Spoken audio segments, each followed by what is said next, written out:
60 secondes expat. L'actu de la mobilité internationale. Préparé et présenté par Jeanne. Dans cet épisode, on vous partage quelques livres qui éclairent l'expérience de l'expatriation, que vous soyez sur le départ, bien installé ou en train de revenir. Parce que quitter son pays, ce n'est jamais anodin. Et dans ce tourbillon, les livres peuvent devenir des compagnons précieux, racontent ce qu'on n'ose pas toujours dire, et surtout, ils nous rappellent qu'on n'est pas les seuls à vivre cette aventure.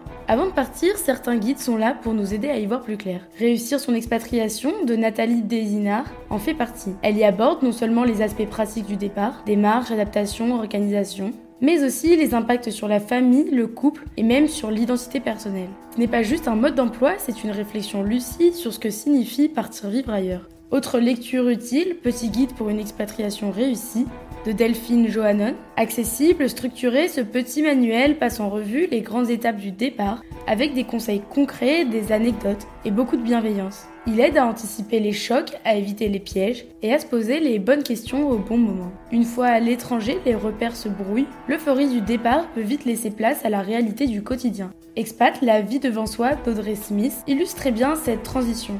À travers une série de témoignages, l'autrice donne la parole à des expatriés de tout horizon. Leur récit est à la fois intime et universel, aborde la solitude, le choc culturel, l'adaptation au travail ou à la langue, mais aussi les rencontres, les réussites et les moments de grâce. Ces voix nous rappellent qu'il n'y a pas une seule façon de vivre l'expatriation, mais autant de parcours que de personnes. Dans un registre plus personnel, Chronique d'une maman expatriée de Sarah Doraghi propose un regard tendre et drôle sur la maternité vécue à l'étranger. Entre deux langues, deux cultures et souvent loin du réseau familial, elle raconte le quotidien d'une femme qui construit un foyer dans un pays qui n'est pas le sien. C'est léger, touchant et profondément humain. Parfois, c'est la fiction qui vient toucher au plus juste. Certains romans n'abordent pas l'expatriation de manière frontale, mais traitent du déracinement, la transmission, de l'identité floue quand on vit entre deux mondes. Dans L'Art de perdre, Alice Zeniter suit le parcours d'une famille franco-algérienne sur 3 générations. Exil, silence, mémoire. Le roman explore avec finesse ce que signifie appartenir. Ce n'est pas une lecture facile, c'est une lecture nécessaire,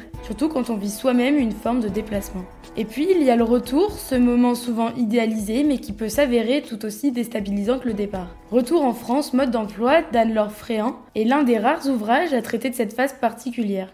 Elle y explore le choc du retour, les attentes déçues, le sentiment de ne plus être tout à fait à sa place, les difficultés à se réintégrer dans une société qu'on pensait pourtant bien connaître. Ce livre est un guide mais aussi une main tendue à ceux qui reviennent transformés et qui doivent à nouveau se réadapter. Alors, bien que ces livres ne prétendent pas tout résoudre, ils ouvrent des pistes, suscitent réflexion et offrent du réconfort. Parce qu'au fond, l'expatriation ce n'est pas seulement un déplacement géographique, et vous pourrez bien évidemment retrouver tous les titres cités et leurs auteurs dans la description de ce podcast. Retrouvez 60 secondes expat en podcast sur françaisdanslemonde.fr